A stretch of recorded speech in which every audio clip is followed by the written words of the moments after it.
Well, greetings and salutations, everybody. Welcome to the best damn movie-related news show on planet Earth, the John Campea Show, coming to you live from John Campea's YouTube channel. Your usual host, John Campea, he's feeling a little peaky today. He's a little under the weather. So I am back in the hot seat. Today, I'm daddy. Excellent.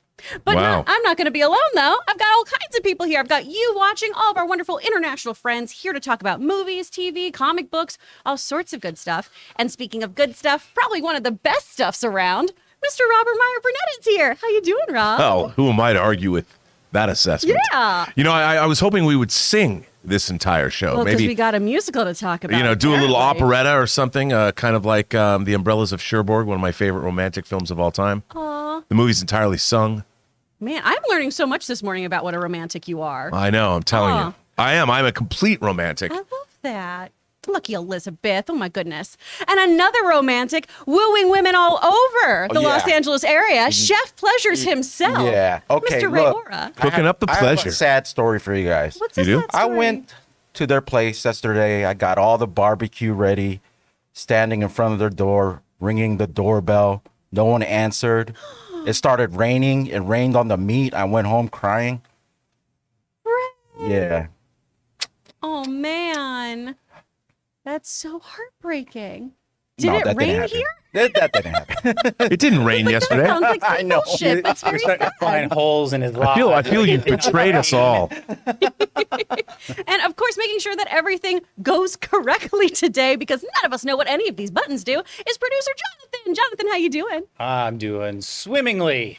Excellent. Welcome to the show, everybody. Let's hope I don't mess up. I've got a lot of faith in this. I think it's going to go great. Famous last words. Before we dive into some things, a few housekeeping things. Ray, we already started today off with something from our members, correct? Oh yeah. We got a message from one of our members. His name is Alexander Kent. He says, "Is this the first time an actor that won an Oscar gets the opportunity to play that character again? How monumental would that be for both comic book movies and the art?" Maybe speaking of Of Joaquin? Yeah. yeah. Yeah. Well, thank you so much, Alexander, one, for being a member and writing that in and everything, too. I believe we've had people come back to their Oscar-winning roles, though, in some capacity, or at least nominated roles, right? We've had, obviously, Captain Jack Sparrow has come back several times after that nomination. But a win. But a win, I'm not sure. I'm not either, now that I think about it. Chad, do you guys know? Is this correct? I love this the idea, first? though. Yeah. I think our viewer is absolutely correct. Maybe if we had take some time to maybe let it marinate when we get to the Joker topic, maybe we could speak up more on this. Yeah, you know. guys, just remind us and let us know that that's going on. Thank you so much, Alex. We appreciate it.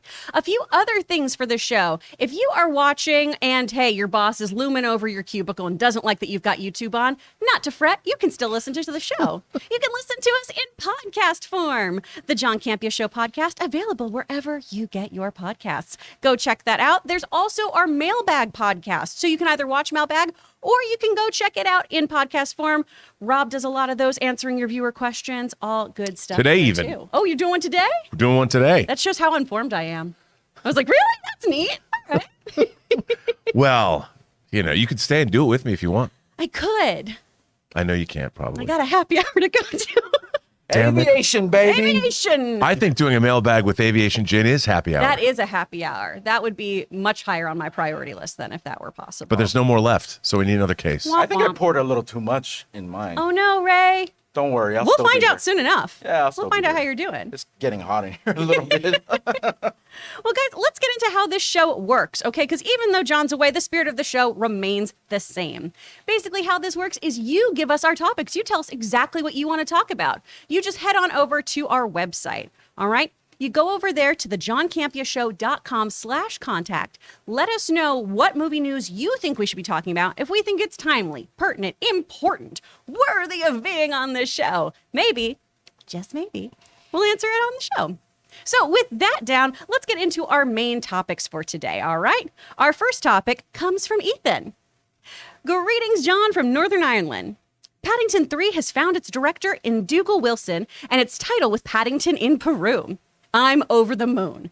Paddington 2 is easily one of my favorite movies, and I think the director choice is quite interesting. Dougal Wilson has never helmed a feature film, but does have a history of directing music videos, shorts, and higher profile adverts. What do you think about this news? Thanks, and bring on the filthy. Oh my gosh. Well, Paddington 2, first of all, had no right to be that good. No. It was so charming. In my opinion, it is absolutely what just reignited Hugh Grant's career too, because how good is he in that? He is So on a good. roll. Like you said, who would have thought that movie would be that good? It's fantastic. Hugh Laurie, of course, providing the voice of Paddington. Just all-star casts every single time you get one of these. And now Paddington is leaving the comfort of the UK and heading to Peru. So let's see what our friends over at The Hollywood Reporter had to say about this. Break out the marmalade. Paddington 3 has found its director. Award-winning commercials filmmaker Dougal Wilson has been tapped to direct the latest installment of the hit family franchise from Studio Canal and Heyday Films titled Paddington in Peru. Wilson will be making his theatrical feature debut on the project after a long career in the music video and commercial space. Wilson is taking over directing duties from Paul King, who was behind the first 2 Paddington live-action films and is currently working on Warner Brothers' Charlie and the Chocolate Factory prequel, Wonka, which stars Timothée Chalamet. Now, you, Rob, really liked the Wonka stuff we saw at CinemaCon. I really did. I wasn't as enchanted as you were. What did you think was so wonderful about that? I thought that when I was growing up, I was a huge Roald Dahl fan. Mm-hmm. And I loved Charlie and the Chocolate Factory and Charlie and the Great Glass Elevator and Danny the Champion of the World and James and the Giant Peach. And I thought that what we saw of Wonka, which deals with young Willy Wonka. And first of all, Timothée Chalamet looks absolutely perfect He as the does. character. And I liked how he was playing the character. And we didn't see much of it, but it gave us a taste of the tone. And I think the tone is correct for what it is. I mean, look, I'm still waiting to see the Vermicious Knids from the Great Glass Elevator. I don't know if we'll ever see them, but maybe we will.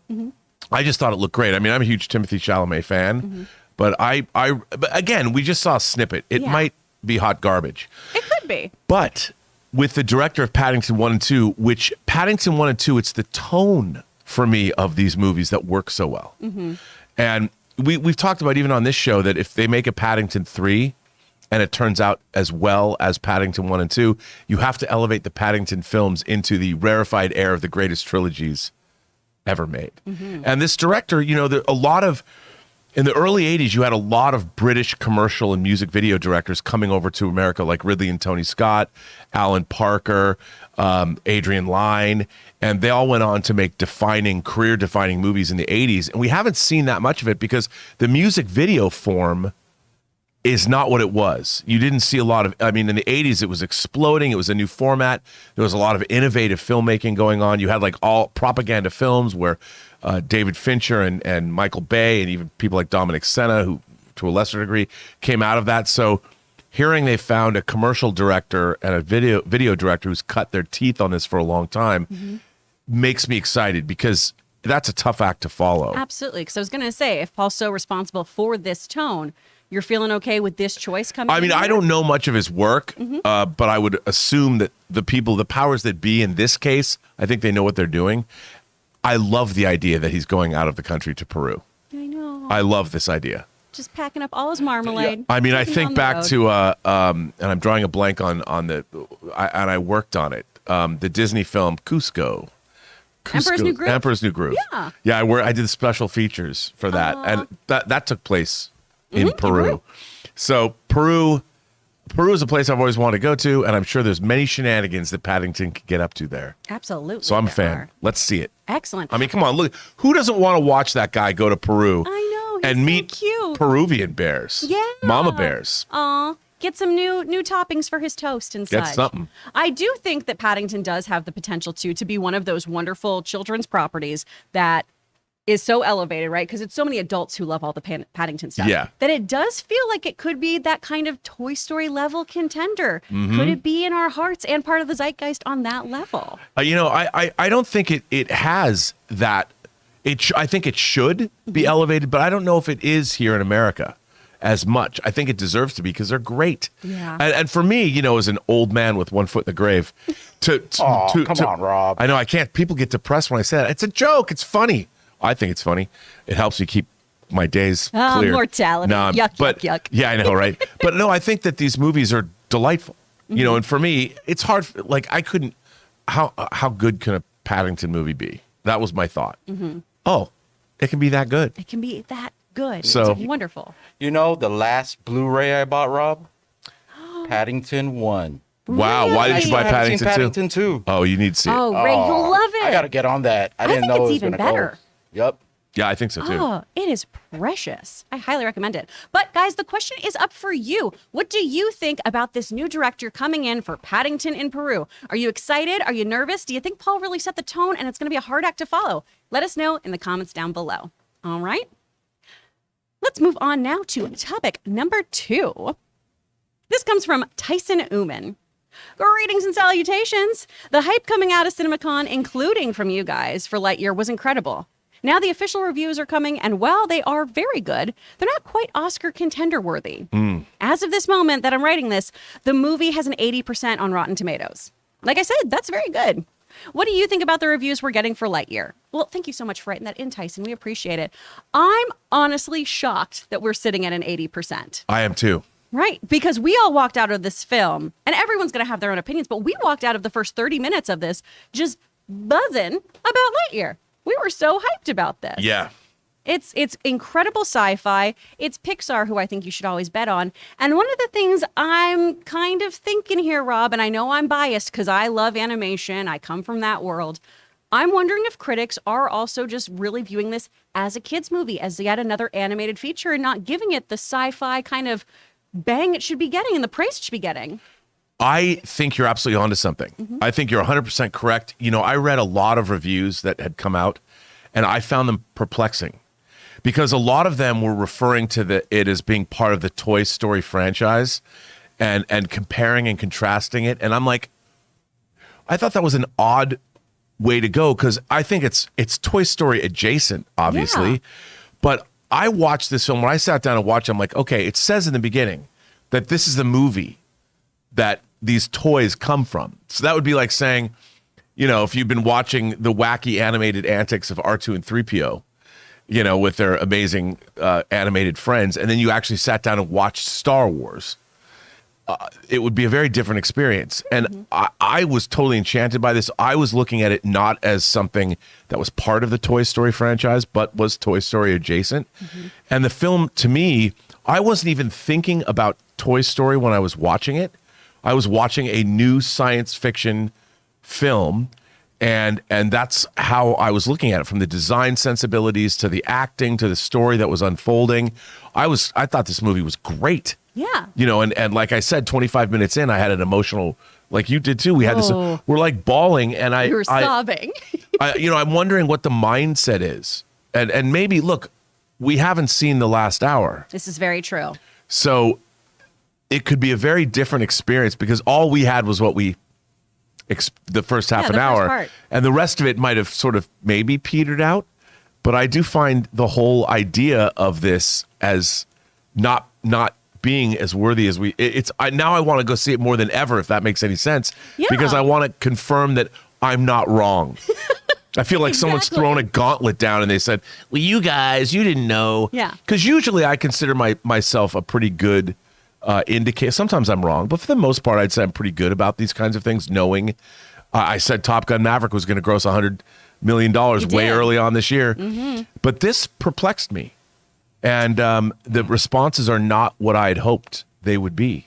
Well, and I think what's so interesting too here is obviously sometimes on this show it can feel like a little bit of an echo chamber. A lot of us have similar Yeah. tastes in certain genres, right? And when we see things together, Yeah, there's that communal experience of seeing a film. But a lot of times too, though, Ray, you and I don't always agree on movies. And I know you were thinking you didn't maybe want to finish this because of how emotional it was, but you had a really strong reaction too. How do you Well, feel yeah, about this? because like I've said before, I haven't been a Pixar guy for a long time. I mean, I like Wall-E. I haven't seen any of the other Toy Stories. It's just like, I don't know, maybe I just got out of that. But what we saw was really good. And it just brings up, John would mention that he thought it would be maybe award worthy. And so now we really know why he's not here today. That's That must the be it. real reason he's not here today, right, John? Oh man, Campea, Because you of the can't be that reviews, wrong. baby. Now we know we've gotten to the truth. I love kicking him when he's down. Just kidding. Well, but I do. Brother-in-law love. I do think it's interesting because they have no. I don't think I read any reviews that were as enthusiastic as we were, and not just us, but the whole audience that was at CinemaCon. You could hear everyone else with the sniffies. Yes, We were yes, all, you we were could. all trying to man tears that of. It's fine. It's fine. I'm just gonna cry into my hand and have it pour into my mouth. Yeah, it's an interesting. Yeah. I am curious because I mean I dearly love what we saw. Absolutely. Well, So- and jury's out till we get to actually see the completed film, like you were saying. But guys, the question's up for you. What do you think about this score? 80%. It's still not bad in Rotten Tomatoes rating scores, right? But given all the hype around it, do you think that's just? Do you think maybe there's something else going on, or does everything just go to hell in a handbasket in Acts 2 and 3? Haskebasket. I talk for a Huskin' living. I love Should have done that. tongue twisters this morning. You let us know what you think in the comments down below. Thanks so much. Now, guys, before we get on to our next topic, we would love to thank one of our amazing sponsors, the good folks over at HelloFresh.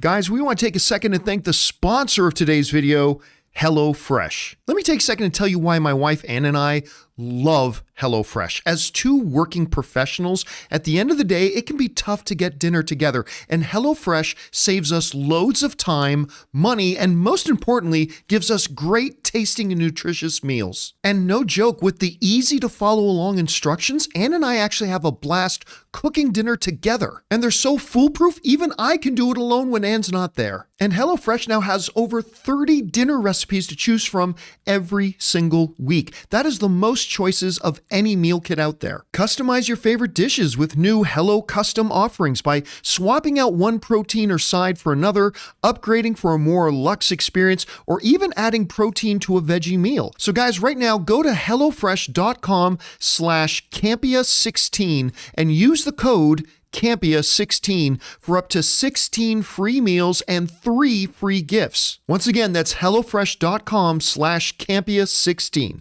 HelloFresh, America's #1 meal kit. And thank you once again to the folks over at HelloFresh. Remember, guys, every time you use one of those Campea codes, not only are you getting yourself a tasty treat at a discount, you are helping all of us out on this show, too. All right. So with that done out of the way, let's move on to topic number 3. This comes from Box Office Fan. Deadline confirms Sony is working on a One Punch Man live-action movie with Justin Lin. One Punch Man is a manga anime with the gimmick that a, quote, hero at the end of his story who is all powered up starts full powered up at the start of his story by mistake. The result is a bored Superman-powered hero who just wants a good fight and can't get one as he beats bad guys with one punch. Scott Rosenberg and Jeff Pinkner are scripting the film. If done right, this could be a fun film. Well, thanks so much for writing that in, Box Office Fan. Yes, One Punch Man, a fantastic manga series, a super, super fun anime following the antics of Saitama, One Punch Man, coming to live action. Now, for me, this is always kind of a hit or miss thing, right? I love anime. That's how I cut my teeth in animation. I started out as a dub actor, which I know is very controversial for a lot of you diehard anime fans. If you want to do subs, you do subs. Not going to yuck your yum, even though it takes money away from me. But this is a really great, fun concept. I really, really love this storytelling. And a lot of times, live action doesn't always do it justice. It's a little hit or miss. But let's first see what is going on with this whole project. Let's go over to the folks at Screen Rant. Justin Lin, known for his work with the Fast and Furious franchise, is set to direct the live-action movie adaptation of the beloved manga and anime series One Punch Man. One Punch Man follows Saitama, a superhero so strong he can defeat any enemy with just one punch. He seeks a worthy opponent as he has gotten bored defeating unchallenging foes in his fight against evil. The manga has been turned into the acclaimed anime series already and a video game, and now Saitama is getting his own live-action movie. So a movie, not series, which is another thing that does give me a little pause personally. But at least now we know Justin Lin, he had to leave the Fast and Furious, not because of Vin, because he had to do this. I'm sure that's what happened. Rob, when you hear this, what do you think is going on with all this? First of all, didn't they just announce a Netflix live-action anime series of this? Oh, they're doing One Piece. Oh, that's right. They're doing Which One Piece does look very promising. I can't wait till we get to talk about that show more because they're doing like full scale And sets it's one. and everything. That's what it's One Piece that has 1,000 issues. Oh yeah, Like they could. I still haven't finished that anime. I Yeah, don't you think could they've never. finished That's that what I was anime. thinking. You know, One Piece. No, I like One Punch Man. That here's my thing. As a fan of Japanese animated properties, I think one of the reasons that people love them is because they're Japanese animation. That there is a sensibility that is happening in. You know, I remember I started reading manga when Viz was bringing it to America, and I was reading things like Area 88 and Kamui, and I loved all that stuff. A Crying Freeman, 2001 Nights, and I have all those Viz graphic novels, Dirty Pair, and I loved all that stuff. And I was reading it because the sensibility is different than in the United States. And the first thing that anybody does when they bring these, whether it's what did we just saw? Ghost in the Shell. Yeah. You bring in Ghost in the Shell. It was cool, you know, but it was missing something. It was missing that certain, that non-Western thing that the sense you can't fake it. And I think the first impulse when they when they adapt anime for our world, is that they remove the Asianness out of it. Absolutely. Well, and with representation for being the first thing in there, you put Scarlett Johansson in that role of playing a Japanese character. Okay. Yeah, well, that didn't bother me as much as it's the sensibility behind the storytelling. Like the Japanese, they anthropomorphize machines far more than we do, and this idea that robotics and that a machine could have a soul, all of that stuff is it's just different than how we would do it. And it feels different. And by missing that spark, it sort of takes something away from the property. Like One Punch Man has an absurdist idea behind it. It works. And in anime, it works really well. But I'm sure they're going to try and make it look more palatable to an American audience, a Western audience. And I worry that what makes the show delightful is something like the Japanese-ness of the story. Absolutely. I completely understand that. You look at something too like Cowboy Bebop's live action adaptation, which, you know, there were a few things that weren't great about it, but I really enjoyed it because it kept a lot of that Japanese storytelling sensibility. There was a lot of the zaniness. There were a lot of things that were shot for shot, things that we saw in the anime, which I really, really loved. And people did not like it here. You know, it got bombed. It got critically just slammed. And I was really looking forward to a season 2 of that. But there's something that happens in the execution and translation of taking this so many times from animation to live action that it just feels like it usually falls flat. I want to ask too, you know, we were talking before we got on the show about how vast the mangas are, right? It's a 26 volume series at the start. So for an anime show, we have a lot of material to work with. Yeah. When we are compressing something down into a film, do you think that's also going to hinder the I know, I think it is. I mean, it's funny that I'm wearing an Akira t-shirt as we're having this conversation because, you know, one of the interesting things about Akira is that the manga is vast. I have the hardcovers of the original manga, the 6-volume hardcovers, and it's huge. The movie, the original 88 animated film, is a distillation. Even though it was done by the original creator, it's a distillation of that manga. And I think the problem they've been trying to develop Akira here in the United States forever. They won't actually go back and adapt the manga or adapt the movie. They have to make it different. And when they're it's going to be about gangs, you know, motorcycle gangs. We'll set it in Neo New York, you know, whatever, and they can't make it work. You know, they can't make it work. And it's like, just adapt, just go there. There's the story. It's all right there. But doing One Punch Man as a 90-minute to 2-hour movie, I guess you could get away with it. But the very idea of having one punch and making that work in our world here, I think that's a tough order. It is. The odds, I feel, are stacked against them. But Ray, you are a big One Punch Man fan. Yeah, you got the t-shirts and everything. How are you feeling about this? Are you excited? Are you nervous? You know, I'm still waiting for season 3 of the anime. Like, we've been waiting a long time. So if it's anything like the wait for these seasons in anime, this movie's never going to come out. So, I mean, they put it on a platform like Amazon. It just has bad news written. Do you all think over that they could make a 2-hour movie that would satisfy you as a fan? Yeah, but what I'm afraid of is it works as a series because like it's only like what 20 minutes each episode. To draw it out into a 2-hour movie, that sort of satire where it's like, I admit, a lot of people find One Punch Man boring, right? And I could see where they could get that feeling from, just because he's like so, there's no emotion in him. He's like, Right. you know, but I find that extremely funny just because of what the anime I'm used to compared to the hero in One Punch Man. It's just so far different that I actually like it, but I could see how other people don't like it. So I don't think it'll work as a 2-hour movie. If you ask me, it won't. Live action, and won't. It just won't. I don't know why. Oh man, Mr. I'm Positivity I saying love no. One Punch Man, but I don't want to see it as a live action. It should stay. If anything, make it an anime movie. Mm-hmm. You know what I mean? Get Viz back, because season 2 was. Sorry to everyone who worked on it, but the fight scenes weren't as good in season 2 because they switched companies. I forgot what the first company was, but yeah, they switched companies to another art house, but as long as they come out with season 3, I'll be happy. But this, no.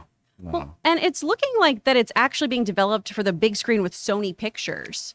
So I was going to say, honestly, Amazon, when we were tinkering around with that being it, kind of made me feel a little more comfortable because we have things like The Boys, right? Where we've taken some concepts that are very, very odd and superhero based and made it work.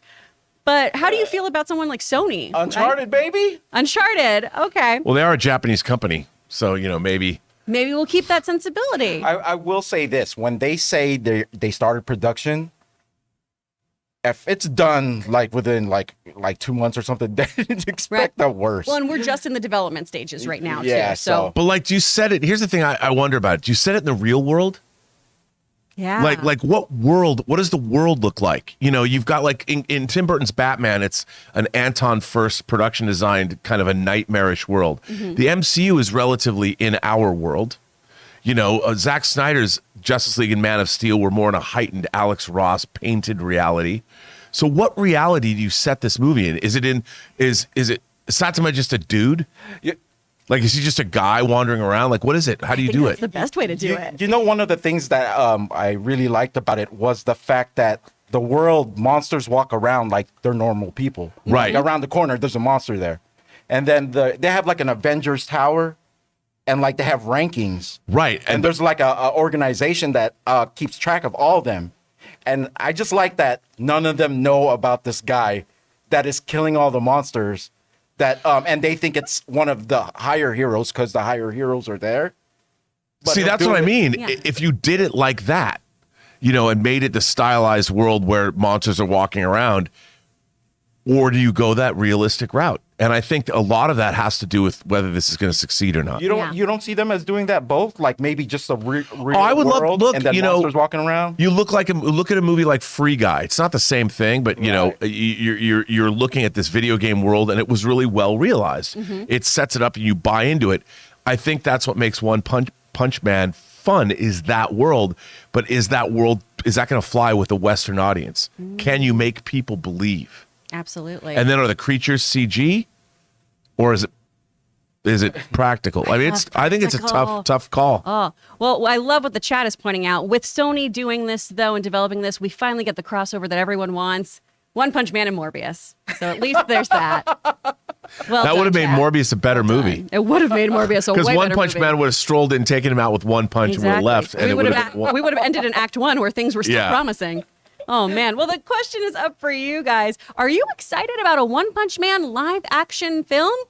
Are you nervous? Do you think this isn't going to translate well? Let us know your spicy hot takes in the comments down below. All right, before we move on to our next topic, Ray, do we have any other member chat info? Yeah, we have one from Raymond Reddington, member for 3 months, director level. Woo-woo. He says, what is everyone's most anticipated film to come out this year? Everyone knows mine. It's Nope. Yeah. It's been Nope the whole time. So what about you guys? I'm Bullet Train, baby. I'm real hyped for Bullet Train.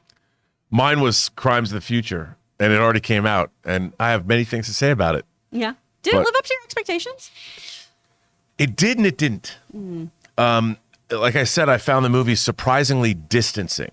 I love Cronenberg's movies all the way back to his student films, but I would say I'm an acolyte of his. But I did feel the movie was like it was distancing. There was a gulf between myself and the movie. I felt like I was listening to a great academic lecture, but I wasn't feeling that lecture, if that makes Hey, sense. Rob, does. but what is your most anticipated now after you've seen it now with the rest of the schedule or the schedule? You know what? Only because I only say this from it's Wakanda Forever. And I say Wakanda Forever, not that I just want to know what they're going to do. Yeah. Like, how are they going to make? This movie was delayed production wise. I just want to know from a storytelling standpoint, from a franchise standpoint, how do you move forward with Wakanda Forever? What are they going to do? So I'm as curious, not just as the movie and the story they're telling, but how they've decided to move the ball forward. And what did Ryan Coogler come up with? But I'm more curious, maybe not so much for the movie, but as more from as somebody who looks at Hollywood as a business model. Like, how do you handle it? Yeah. How do you move forward? I'm also curious to know what Jonathan's most Yeah. anticipated movie is. Of course, you're curious what Jonathan's. I always want to know what Jonathan thinks. So it was the Batman previous, and I loved it. And then I was going with Thor because I thought Wakanda Forever for some reason was coming out next year. Me too. So I'm gonna agree with Rob on this one because it's the one film where I'm like, okay, where do they go from here? Yeah. And what are we introducing? In this film. But I think more so than what they're introducing, it's how they're gonna do it. Yep. Yeah. I love it. Guys, let us know too what you're anticipating in the chat.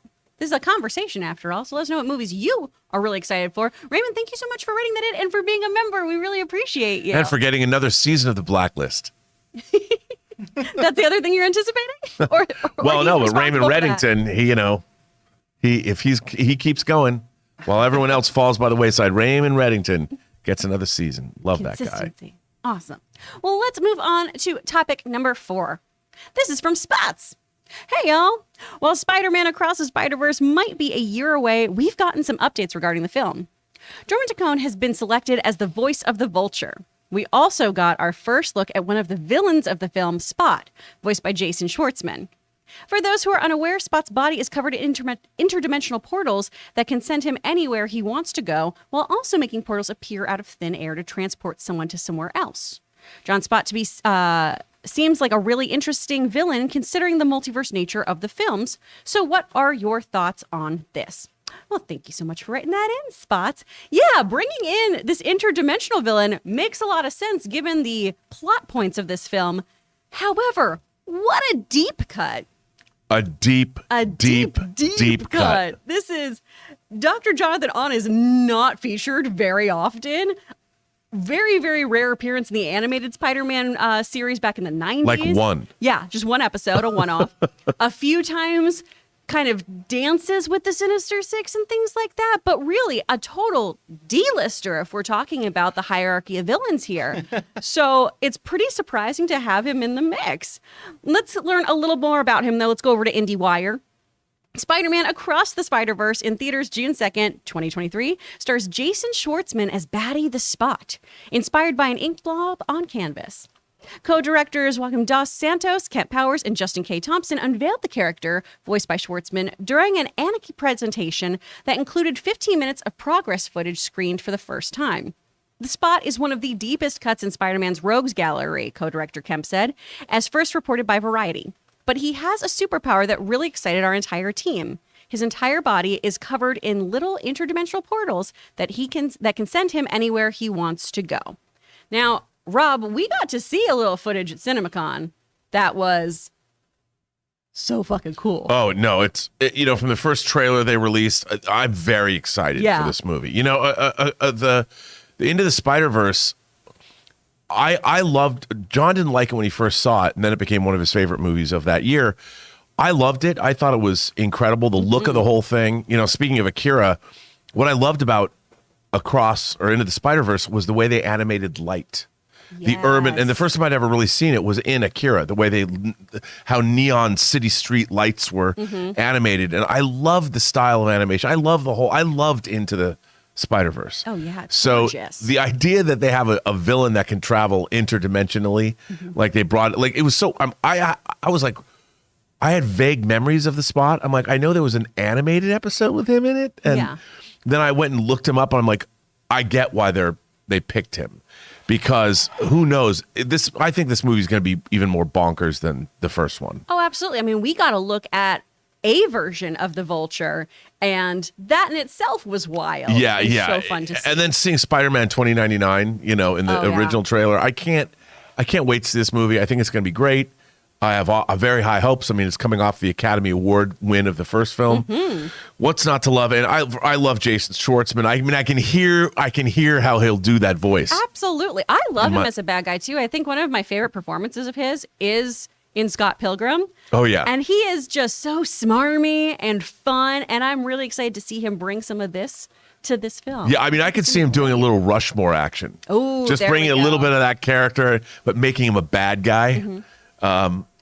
I think this is going to be a great movie. I'm really, really hyped about this. But guys, what about you? Are you excited about The Spot? Did you know who The Spot was? Are you excited about Jason Schwartzman? Let us know about all those things right in the comments, all right? Well, wonderful, wonderful. We're rocking and rolling along today. Let's move on to our main topic, our wonderful, wonderful thumbnail by Ray. I'm obsessed with Yeah, it. shout out to that. I Shout mean, out if to anybody Ray. doesn't think that well, that's not the thumbnail, but the thumbnail you made for the show. That It's so thumbnail, good. that thumbnail looks like a Oh. musical to me. I love it. This comes from Fan There Carey. it is. There it is. Yeah. I mean, that's right out of a musical number, right there. Look at that. I can hear the song in my head. So much. Fian Cleary writes in, "Hey, John and crew, big fan listening for years." Aw, thanks, Fian. "I saw a report Joker 2's Todd Phillips may be looking to cast Lady Gaga with Harley Quinn. Well, I think she's done well in certain projects what are your thoughts? And the fact that the sequel will be a musical. It seems like a big departure from the original. What are your thoughts on this casting and direction? Thanks, and bring on the filthy." Well, yeah, it's not even just a potential. This is a musical. This is supposedly going to be a big song and dance movie musical with Joaquin Phoenix and Lady Gaga as Harley Quinn. What did you want the movie to be called, Ray? Joker 2. Yeah. I don't know. I think that's a much better title. Let's listen about the actual title here, though. This is from Variety. So Lady Gaga is in early negotiations to join Joker Fualado as Joker's partner in madness, Harley Quinn, for what would be a musical sequel to director Todd Phillips' 2019 blockbuster. Speculation that Harley Quinn would appear in the movie first bubbled to the surface after Phillips posted the cover of the screenplay to Instagram on June 7th. The subtitle, I can never say it right, Rob. Can you say it? It's Folie à Deux. Folie à Deux. Thank you. I took Spanish. Refers to a shared delusional disorder.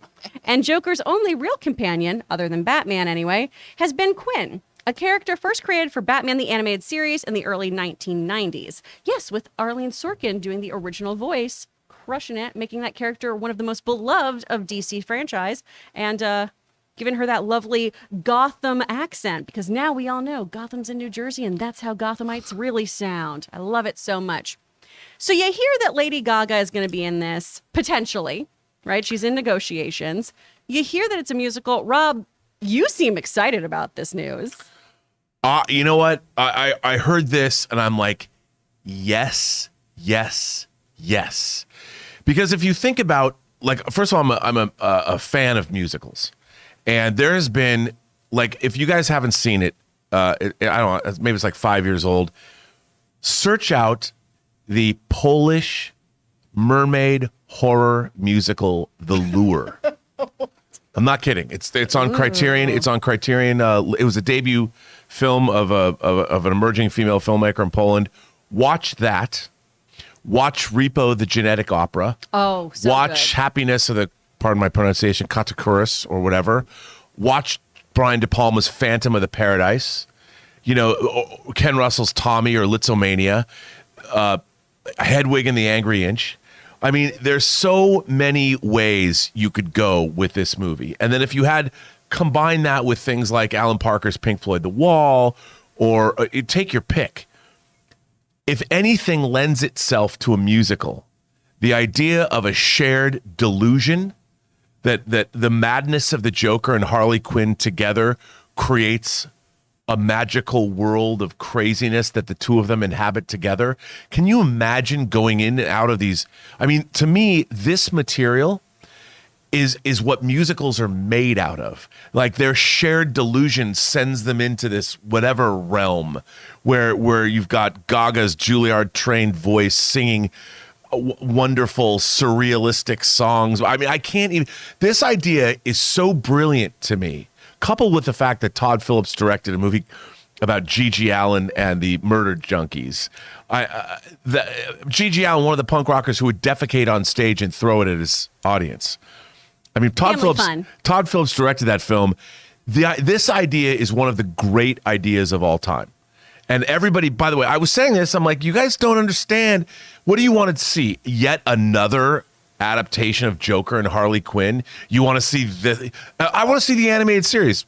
Then you watch mean it. the animated series? Yeah. I want to see this. This idea, where are you going to go with a movie like this? This is a creative, crazy, wacky idea where Todd Phillips is swinging for the fences. And because the first Joker only cost $65 million, it made $1 billion. Mm-hmm. To do and then add La La Land to the mix. I mean, the potential here excites me so much. This is the kind of creative swings that I want to see, because right now, the entire fan base, I mean, I know from my Twitter feed, this is a terrible idea, Rob. And then I would ask people like, what animated films have you ever seen? Well, I've seen like Disney, classic Disney cartoons. I'm like, okay. Go watch Repo the Genetic Opera. Go watch Brian De Palma's. Yeah, go watch Hedwig and the Angry Inch. Go see these things and think about the fact that a shared psychosis leads you in to a surreal world full of music and love and mayhem and murder. I mean, it could be the idea of this. It excites me intellectually. I'm like, I want to see this. And I'm glad you bring up the kind of idea of leaving what we saw in Joker and moving on to something that is more creative and different. Because you know me, when I heard that we were getting a sequel to this, I could not have been less interested. For me, this was a movie I saw once. I thought it was very well done, and I never need to see it again. So This does do I got out and they're pulling me back in a little bit, because I am interested in how they can execute this if done properly. I got to be honest with you, though. After the campaigning for House of Gucci, which you can tell Gaga wants this Oscar. She wants it so bad. After the campaigning for House of Gucci, which, I got to be a SAG nominee, board member this year, and I just got real burnt out on her. And I'm a huge fan of her work and her music and everything. And she got a little up her own ass for me in terms of what she was talking about as a creator and what she brings to things and her process. And it just rubbed me the wrong way. So I'm not sure about her as Harleen Quinzel. And maybe before House of Gucci, I would have been really excited about it. I definitely think she has the chops. I think she's an incredible, incredible artist, but I'm a little burnt out right now. Well, I don't blame you, because that Oscar campaign, they trotted her out. I mean, if you had a tea party for your daughter, she'd come and lobby you for an Oscar vote. I get that. But that's not necessarily, I mean, she wants it, but they pushed her hard, and she because that's, you have to play that game. You got to campaign for an Oscar. But she was great in A Star Is Born. I've really liked her albums. I'm a fan of hers. I just think the idea of, look at a Ken Russell movie. Look what he did with Tommy. Mm-hmm. And even to a certain extent, even Altered States, which is not a musical. But the idea of what Todd Phillips might come up with, I can just see this is not going to be Highlander 2. Which was a awful idea. But how do you make a sequel to that? It's literally there can only be one. Who did that? But the idea of madness, a collective madness shared by two people. I'm thinking, imagine a musical version of Natural Born Killers, or something like that. It does seem like a really great way to visualize and explain this specific disorder as well, in a way that I think would be much more in depth than what we saw in Joker in the first film. Absolutely. And man, I just think this movie could be bonkers insane. I think it could be disturbing and dark and really plumb the depths of the hellish relationship the two of them. Look, the idea appeals to me. I understand. From what I understand, not a lot of people that maybe would watch this show are necessarily fans of the musical genre. But I would say Should be. They're great. there's a lot of musical, and I can understand. I wasn't either until I went to film school. And I was at USC, and Drew Casper showed us Singing in the Rain on the big screen. When I saw Singing in the Rain on the big screen, I'm like, oh, I get it. I understand musicals now. Right? When an emotion No. is so big it has to be sung. No, the musical's not going to do it for you, Ray. No, I'm just kidding. I want to go back to that question. Remember Alexander Kent, one of our members? He says, is this the first time an actor that won an Oscar Yeah. Oh, yeah. opportunity to play? Well, Heather Long, who was in the chat, she said she thinks Bing Crosby did it. Oh. He won Best Oh. Actor for Father Chuck in Yep. 1944, and then he reprised it in 1945. Oh, okay. Thank Yes. you, Thank you, Heather. Heather Good Long. looking out. He played this. That's right. awesome. Wow. That's some well researched. Thanks that for is that great. one. Heather is our IMDb. Well done, Heather. Excellent. Well, guys, the question though ultimately is up for you. Are you excited about this potentially being a musical with Lady Gaga as Harleen Quinzel? Or are you just going to go back, watch Mad Love, read Mad Love, and stick to that version of the Harley Quinn and Joker love story? Love story. Let us know what you think about this film in the comments down below. All right, y'all. Before we get into our super chats today, we already did our main topics. Before we do our super chats today, we are going to take another word from the. I'm screwing this up today, y'all. Another word. We are going to cut to another commercial from one of our amazing sponsors, the good folks over at Masterclass. Guys, we want to take just a minute and thank the sponsor of this video, Masterclass. Masterclass is offering classes on a wide variety of topics, like all taught by world-class masters at the absolute tops of their field. Each class is broken down out into individual video lessons, usually like around 10 minutes or so long, and members can explore at their own pace. And each class is supported by downloadable materials, lessons, recipes, or more that you can all find at masterclass.com. For example, are you into streaming? Well, you can take the Building Your Streaming class taught by ninjas so you can sharpen up on your streaming skills. Or if you're interested in independent filmmaking, take independent filmmaking from Academy Award winner Spike Lee. You want to get classes on how to direct? How about from Ron Howard? The very first one I personally looked up and got into was Business Leadership by the great Big Papa Iger, Bob Iger himself. And I was absolutely enthralled with it. I love every single minute of this stuff. If any of those apply to you, you need to try Masterclass. So I highly recommend that you check it out. Get unlimited access to every Masterclass. And as a John Campea Show viewer, you get 15% off an annual membership. Go to masterclass.com/Campea. Once again, to get 15% off your annual membership, go to masterclass.com/Campea. And thank you so much to everyone over at Masterclass. I love Masterclass. I do too. I learned how to debone a whole chicken on that. It's magical. It's great. It's also a rabbit hole you fall into and come out like a month later. This is very, very true. I'm pretty sure I would love Masterclass too. You would. If it was on Campea Max Plus. You just have But to I'm grab paying his for that. laptop. I ain't Sneak on paying for in. that. I'm just Maybe- kidding. You get a good discount though. Code, yeah. Yeah, use our kidding. code, man. All that good stuff. Man, Rob, I am so tongue-tied today. I taught for 3 hours after we did our show yesterday. Wow. And then I did a voiceover workshop till 10 p.m. last night. And so I'm just like, I'm paid to talk. Why is my mouth not And working then you chewed today? out Logan. Because you when talked got for like home. 10 hours or 12 hours. So much. And then I didn't chew out Logan. I was like, can we watch The Owl House and then go to bed? And he's like, stop yelling at me. I just want to watch one episode of a cartoon. Oof, magoof. All right. Oof, magoof? Yeah. Oh. I'm trying to swear a little less. Yeah. So it comes out all I like Sesame that. I'm going to Street-y. start saying oof, Oof, magoof magoof, when yeah. I'm, instead of that, like, God, oof, magoof. Yeah. Trying to reel it in. Ooh. Sounds so. It's like the worst when Rob says it. Do that when you get home, Rob. I just want to see See how it plays out. I'll get laughed at. Oh no! House full of ladies. When everyone comes for you on Twitter about liking musicals, just oof magoof. Oof, magoof, man. I'll be in the same boat with. I all don't think the- that's going to help my the position. Lady Gaga little monsters are going to be like, "What do you mean you're burnt out on her? You little oof magoofers don't understand musicals. Exactly. Come on. You're so Come on. mid. Stop oofing, you goofs. All right. Let's get into our You have no music in your hearts. I know. I got one super chat from the man with the master plan. Woot woot. He says, I'm excited about Love and Thunder as well as Black Panther. I want to see how Jane will kick butt and how Black Panther reintroduces the new Black Panther. Also, keep up the good work. Love y'all.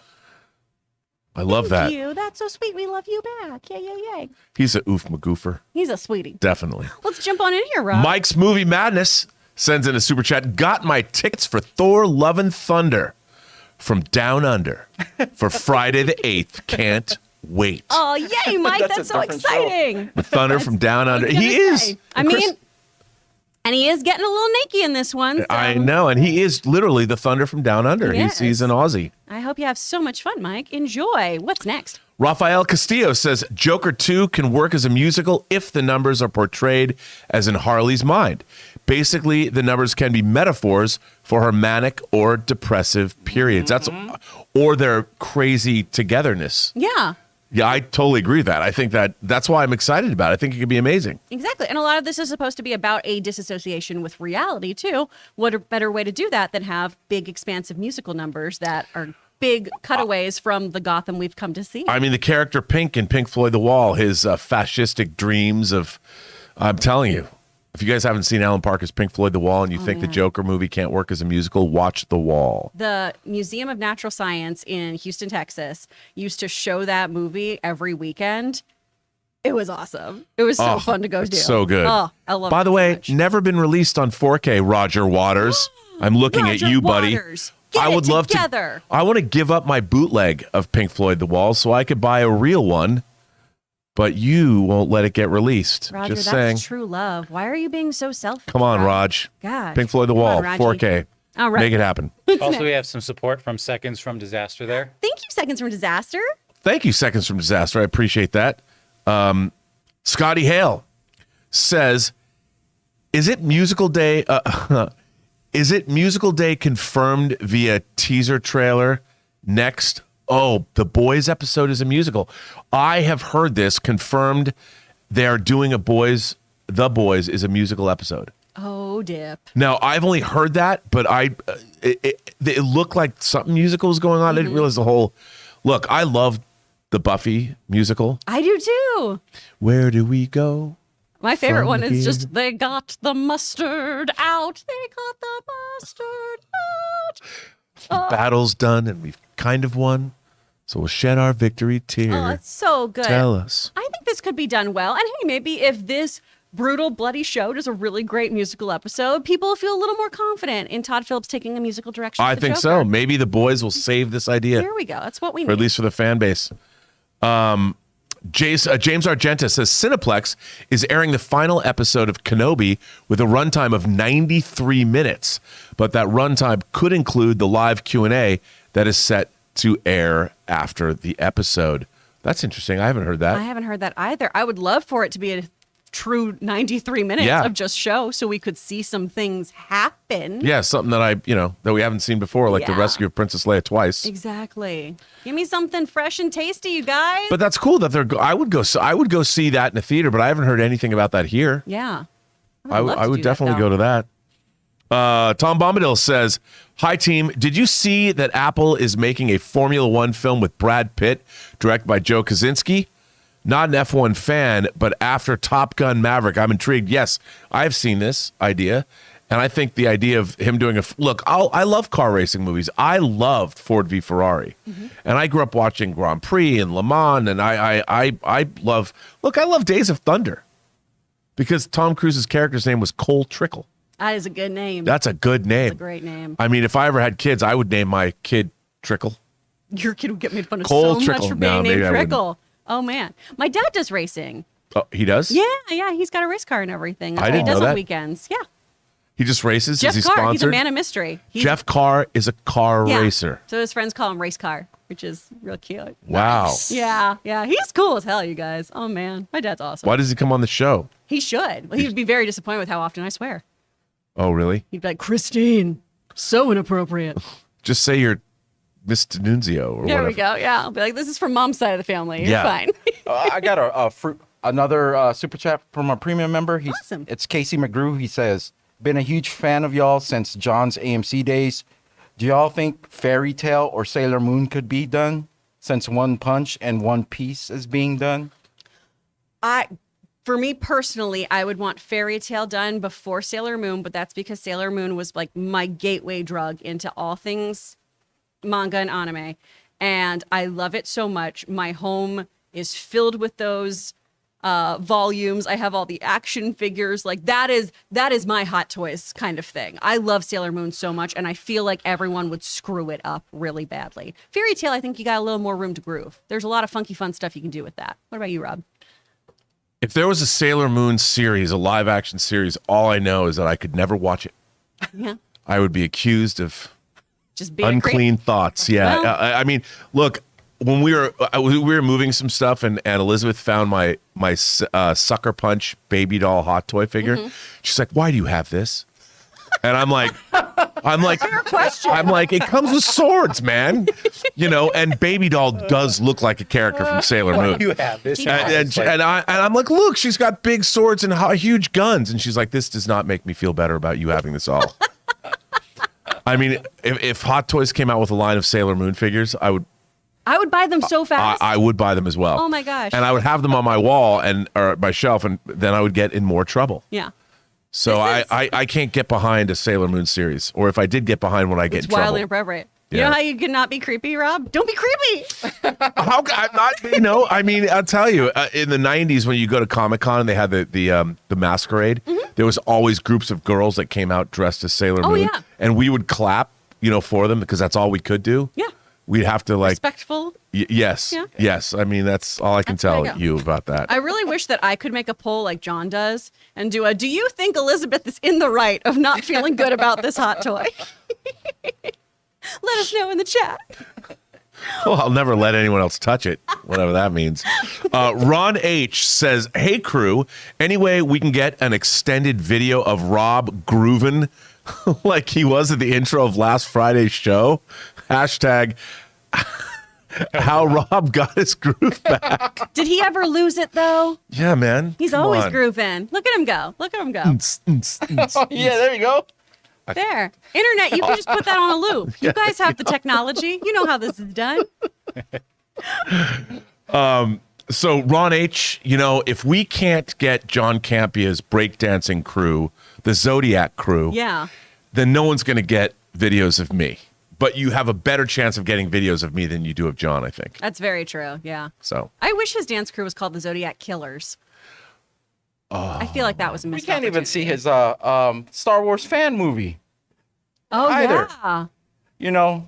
That man big keeping search. so many secrets. I know. That's why we don't get the password to that laptop. It's probably all the breakdancing videos on yeah. One day You're in the one day we should computer? call his mom and make like a big video of the quest for John's dance videos. There we go. Not tell John, and because John knows what box it's in, so his mom probably knows that box. That's very true. Yep. All right. Be worth doing. I'm glad that we made this very secret plan. Yeah, it's good. Don't tell So John. secretively. Don't tell John. Yeah. Casey Mack says, "Don't know how many Doctor Who fans are out there. I think a lot. But Neil Patrick Harris versus David Tennant in the 60th anniversary, sign me up." Oh, hell yeah, Casey Mack. I'm so excited about this. I love NPH. I think he's wonderful. From Doogie to Dr. Horrible's sing-along blog to even as Barney Stinson, which, is very problematic to watch those episodes now. But man, I love NPH. Harold and Kumar, he's hilarious. How about in Gone Girl? Oh, he's so good. When he gets got. when the amazing Amy gots him. Yeah, it's man, that is a great moment. But I'm so excited about this. David Tennant's my doctor, too. The Starship Troopers.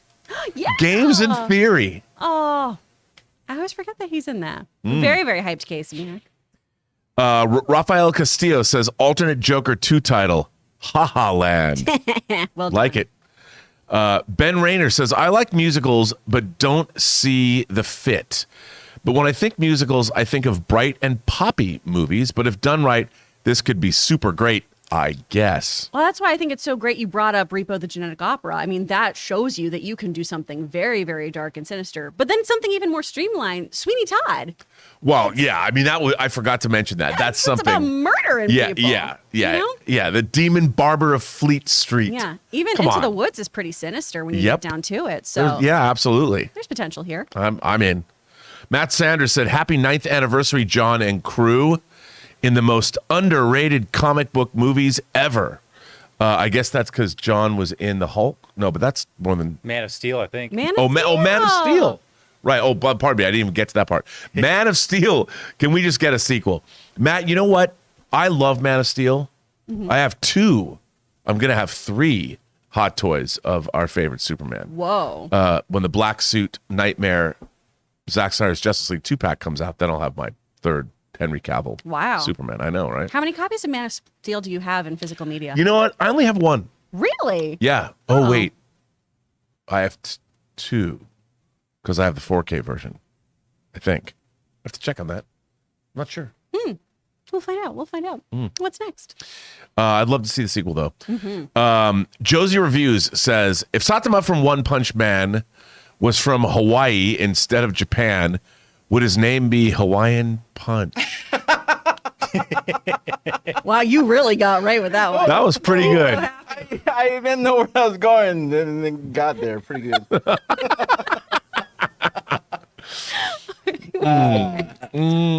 So easy. Josie Reviews, good job. Sam Fisher says, I would still prefer a Joker imposter story for Joker 2, but I'm open to this musical idea, especially if it adapts Mad Love or Harleen. Oh, I can't pronounce his name. Stepjen Sejek?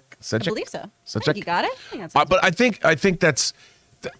I could see that happening. I could see them adapting the comic series. But I think that, look, somebody pointed out on Twitter that King of Comedy, they adapted Taxi Driver and King of Comedy for Joker. Well, they could probably go back and do New York, New York, which was his Scorsese's musical. Although New York is not the greatest movie in the world. No, but you can pull some gems from there. There's some fried gold nuggets in it. Yeah. So there you go. Yeah. I mean, could happen. Could be good. Eric, Mr. Rare Air, sends in a super chat and says, since Joker 2 is going to be a musical, they have to get Lin-Manuel Miranda involved somehow. He's the best when it comes to musicals. Well, I mean, at least as a consultant or maybe writing some music, that could be. Well, he's great, but he also has a very specific style too. Yeah. So is that what's going to lend itself to this specific story? I mean, there's other musicals being created all the time, you guys. Hadestown is a fantastic musical that he's not involved with. And while I love Lin-Manuel Miranda, there's a lot of other people who could help really make this shine. I mean, it's like I could see them using different musical styles. Absolutely. Like you could do opera, you could do hip hop, you could do pop, you could do all different kinds of things within there. And whatever musical style they choose to use would probably define what the visuals are. Yeah. You could even be taken through all of musical history. There's so many ways they could take this movie in so many directions. I'm excited. I just really hope that Joaquin doesn't rap as the Joker. That's Yeah. my one. That's my one. Let's not Rap do a that. Joker? That's not. I'm not. But I could see Harley, I could see Gaga rapping, She could as long as it's better than Blondie's Rapture. rattling off, medical terms. I'd be into it. Yeah. I love that. The Harley Quinn psychological rap or whatever it is. Yeah, I think it'd be Oh, great. yeah. Dad Jokes says, hi, Batman Beyond team. Yeah. I know. We are the Batman Batman Beyond Beyond team. team. We're the people one. Am I the only one that noticed in the Avatar 2 trailer a human child that was living amongst the Na'vi? Oh no. No, we clocked that. Yeah, there's a human kid living amongst the Na'vi. That's interesting. How can they breathe? When we see the little face visor over it, but I mean, they're with that apparatus all the time. This is how they're going to live on Pandora. Are we I going don't to have know. another Jake Sully transition? Is he going to have an Avatar kid? Exactly. Don't know. Talkie75 says, hashtag flush the flash. I mean, do you flush a toilet if a turd isn't in it? If it's an empty toilet, do you flush? Yeah, that story's just getting wackier and wackier. It is. It's getting pretty just bizarre, but I It's not good. think maybe they do flush it. Josh Becker says, I'm so excited for Lightyear since it looks like it borrowed from Interstellar, which is my favorite movie. Love the show today. Aw, thanks, Josh Becker. Even though I've had mush mouth, thank you very much. I Mush mouth. appreciate you. When I just get all swamp donkey and I can't enunciate my words correctly. You mush your mouth and swamp donkey. Yeah, I'm just dropping all kinds of weird terms today for you guys. Wow. Swamp donkey could be many things. Oh no! Oh no! I have no idea Oh what that man! But yeah, thanks for writing that in, Josh. Jamie Sunday says, I love The Offer. It just got better and better. There's only one episode left, but I agree with you, Jamie. Of course, The Offer is the Paramount Plus series about the making of The Godfather. And it created some great memes about Al Ruddy, that no matter what happens in the world, Al Ruddy was responsible for solving that problem. I love that. I think it got better and better as well as it moved closer and closer to reality. I'm so excited. I have nothing planned for this weekend except for finally binging this show. Oh. Because I just haven't had time to watch it. Okay, first of all, Matthew Good as Robert Evans, Paramount Plus, if they don't greenlight A Kid Stays in the Picture TV series that stars Matthew Good, there is no justice in the I world. love him. I just want to go do a bunch of coke and hang out with Bob Evans in like 1974, right as they were producing Chinatown. Your nose is too nice. Don't do cocaine. Yeah, but that's me in 74. Like Okay. not now, I'd die of a heart attack. But I mean, he is like He's got one foot in the grave. He is so good. He is so good as Bob Evans. Hey, Rob, I got you. You got me? Yeah. Does that He mean? has some Coca-Cola in the fridge. Yeah. You can't trust drugs today. Everything has fentanyl in it. Yeah. Okay. Don't do drugs, kids. Don't do Don't do drugs. drugs. kids. Don't do them. There's no more dealers that take pride in their. Sorry. Right. Okay, so I'm making jokes about Matthew Good. Bob Evans, he does coke all through the series, man. For those of you who don't, I'm not talking out of turn. The character literally does cocaine all the way through the show. Hand me your shovel. Yes, there you go. So Jamie, it's great. Thanks, Jamie. And by the way, I would be more like Peter Bart in the show. I would not be doing drugs. I'd be making the movies because Robert Evans would be partying all the time. I there would you be go. his right-hand man that On the actually straight got the and narrow, movies making done. sure things happen. That's right. I'd be like Al Ruddy. He doesn't do drugs. Film Code Podcast says, I know some people like big, dumb fun, but Dominion was too dumb and not nearly enough fun for me. Morbius, perhaps I treated you too harshly. Methinks you didn't, Film Code Podcast. I think you probably treated it justly. But that is a shame to hear that it's not enough fun and too much dumb. I had a friend of mine, one of my oldest friends in the world, up in Seattle. He went and saw it, and he's never ranted to me about how much he hated a movie. He sent me, he just sent me all these repeated texts about how much he hated Jurassic World Oh my Dominion. gosh. I was like, whoa, dude. Dang. He's older than me. I'm like, calm down. Get your pacemaker checked. You're going to die. Something's going to happen. Oh no. Don't let dinosaurs be the death of you. It's awful. Unless you it's a get good eaten. death, you get Yeah. eaten, and then it's fine. Yeah, then that's the only way to go. It's fine. Stubble McShave, hello, Stubble. Hackman played Popeye Doyle again after the Oscar win. Okay. Popeye Doyle was, of course, There you in The go. French Connection. Right. And then French Connection 2, directed by John Frankenheimer. There you go. That's Okay, that's another one. nicely done. All the way from Sweden comes Oh my Stubble gosh. McShave with Well the done, Stubble. with the save. That's good. I didn't know that. That's really We got interesting. Hackman and Bing. Sam Fisher says Spot has a really great moment in the comics where Spidey punches himself because he aims for Spot's chest and his fist goes through the chest and out his head. Ooh. I I'd like like- that. We've seen that with some of the portals in Doctor Strange. Yeah, too. yeah, and also they did that the battle in Shang-Chi when Abomination was fighting Wong. Yeah, that's true. Which is, I love that. I love that. Mike's Movie Madness says Joker 1, an incel dance movie. Joker 2, Natural Born Killers, the musical. Yes. I mean, basically. Look, that's what it is. It would be Natural Born Killers, the musical. And who wouldn't want to see that? That's fair. I know I would. Here we go. Al Renshaw says, do you think we will get a Beta Ray Bill or Adam Warlock cameo in Thor 4? You know what? With Taika Waititi directing, what do you think? I think anything goes in I this think movie. Adam Warlock is way more likely for a cameo, right, to set us up for some things. However, I want Beta Ray Bill, and Taika's the weird dude to give him to me. Yeah, I could see that happening. Yeah, I really want it. I want it. So Me yeah, too. I think it could happen. Why not? Hope springs eternal. I want it to happen. Suthius says, with the background imagery, the way Kamala's thoughts are portrayed, and the way she's always daydreaming, do you think she has ADHD? I think so. This could affect her heroics and be very interesting. I like that idea. I mean, I do like examining that a superhero, a young superhero with ADHD could be quite interesting. That could be very interesting as well, as long as it's done well. Because I mean, all of us at this point have very, very different attention spans. Like studies have been done that show that the human brain right now just does not latch on to things the way it I used thought you to. meaning you and I. But oh no, we And both, everyone in the room. Yeah, everyone in this room definitely has attention issues. But humanity as a whole, because of the way media is structured now, the way we handle our phones too, the movements of our thumbs even have evolved in a different way, which is really, really cool. Sorry, I went off on a tangent there, but that'd be really neat. That'll be for our show. You and I have issues. Yeah. Rob and Chris have issues, or Chris and Rob have Yeah. issues. Max Cohen says, I'm 0% on Joker 2. The name, the musical, everything smells too try hard to capture the lightning again, the surest way to fail. Well, I mean, look, I think Joker was supposed to be a one-off. The fact that it made $1 billion and they're going to make one anyway from a business perspective, why not do something so bonkers that you're swinging for the fences? Yeah. Because if you win, the win will be big.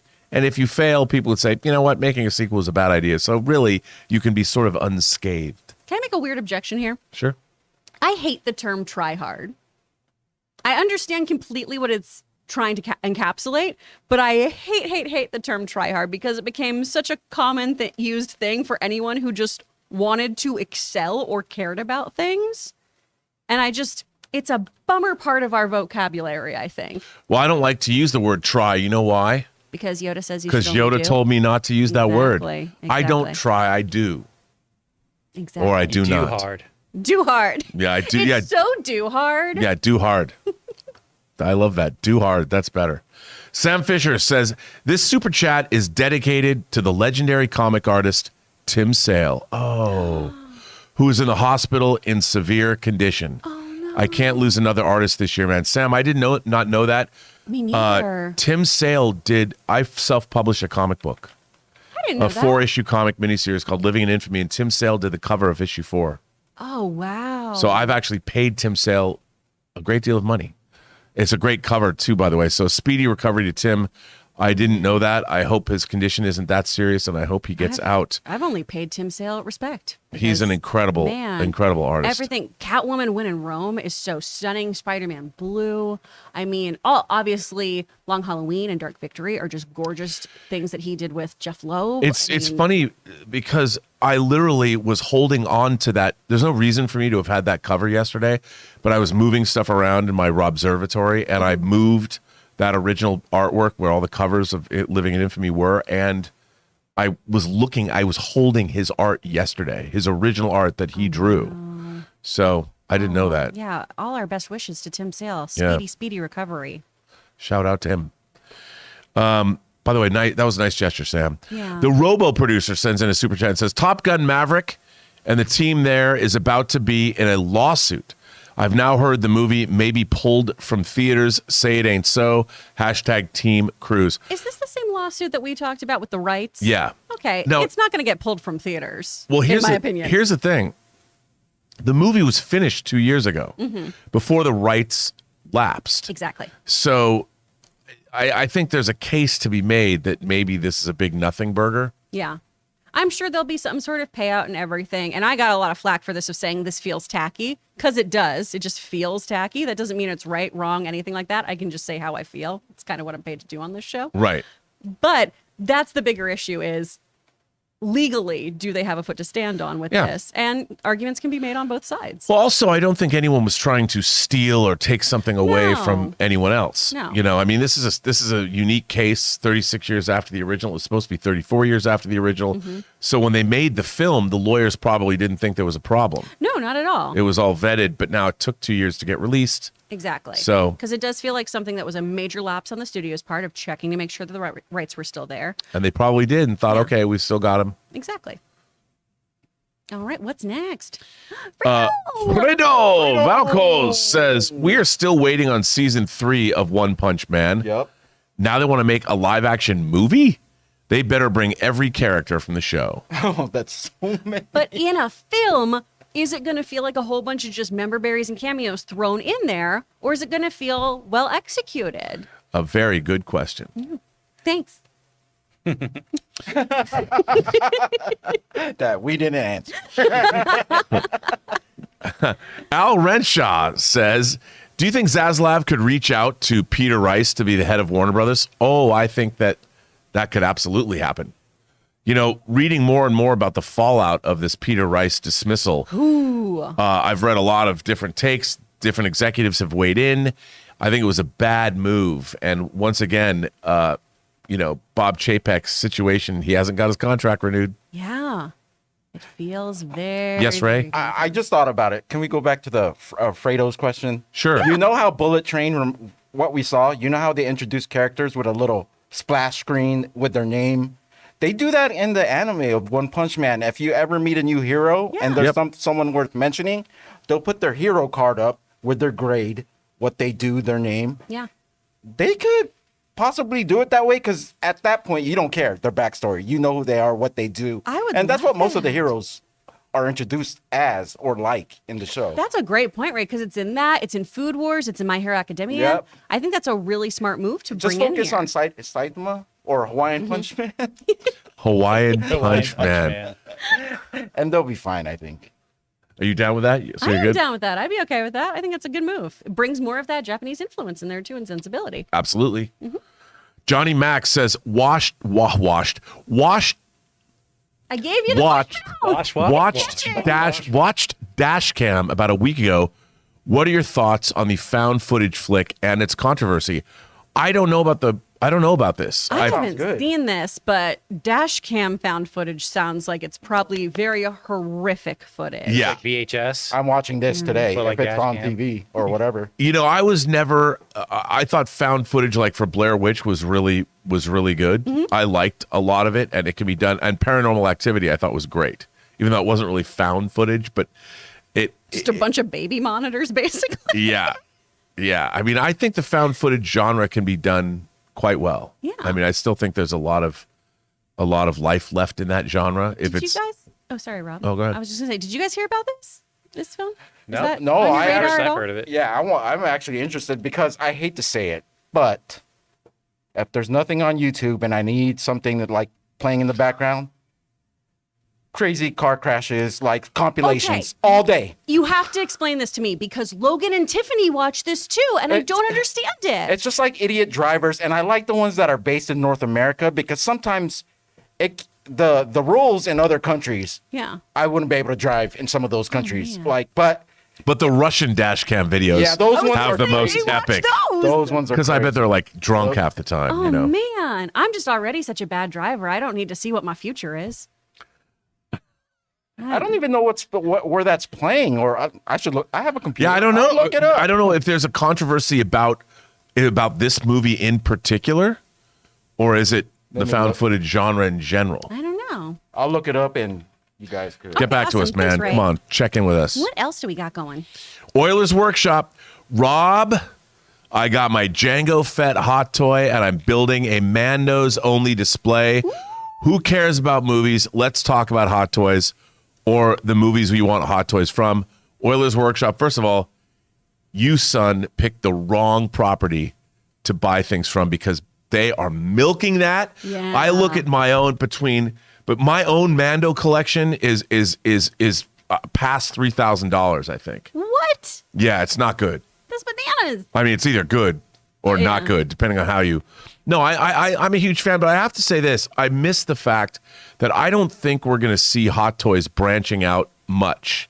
From, I was surprised. I finally got my Pennywise Hot Toys figure, which is amazing. I was surprised they did that. I bet if they didn't have to do it, they probably wouldn't have. I can't imagine it sold well, but their Star Wars figures are like a license to print money. Star Wars and Marvel if they get it right. And look, those Mando figures, Moff Gideon just came out. Badass. Who would have thought you'd be able to get a Giancarlo Esposito action figure. And really want one. And they're making a Gus Fring too. No, Hot Toys isn't, but another company is with a nice. burnt up head sculpt. Oh, Come on, man. That's wild. No, but you know what? I admire you for going Mando because that is an expensive proposition. Yeah. Oof. I mean, this Bo-Katan's supposed to come out in like a week or two. It's gonna be good. You're gonna be so poor. I know, boss.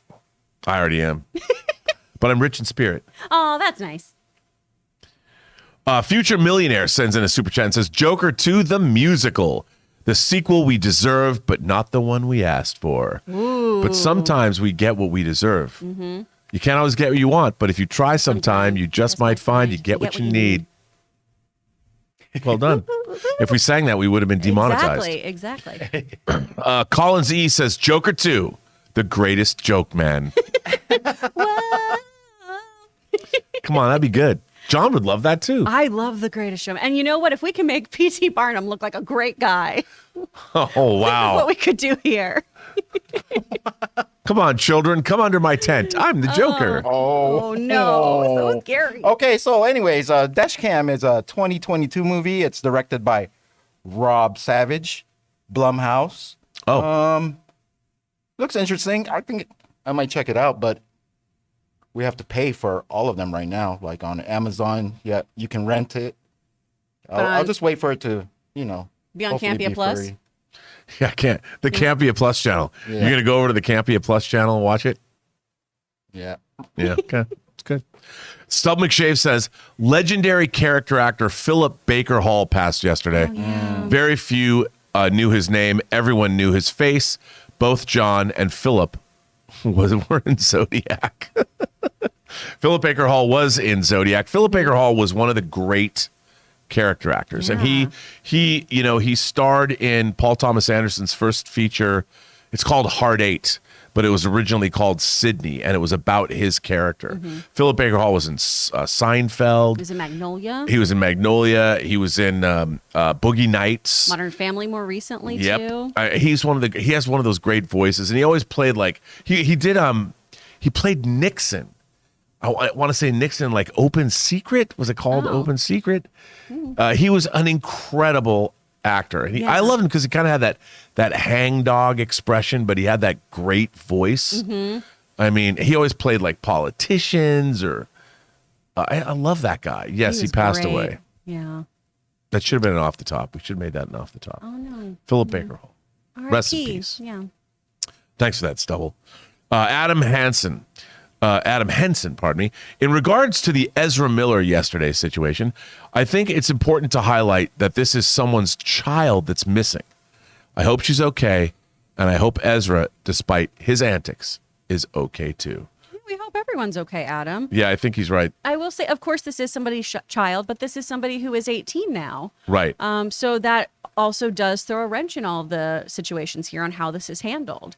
And like we talked about yesterday, too, it's not our job to talk about who is right or wrong in these situations or what's happening. We are not part of that narrative. We are not in the room, so we don't know what's happening. Right.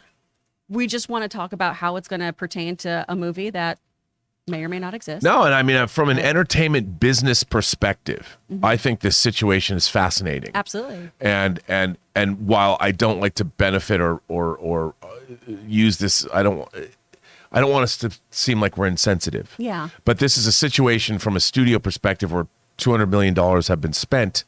How do you deal with that? Exactly. And I think that there are wider ramifications for art and the whole modern age in terms of what do you do in situations like this. We'll see how it plays out. Jamie Sundays says, Rob, I scanned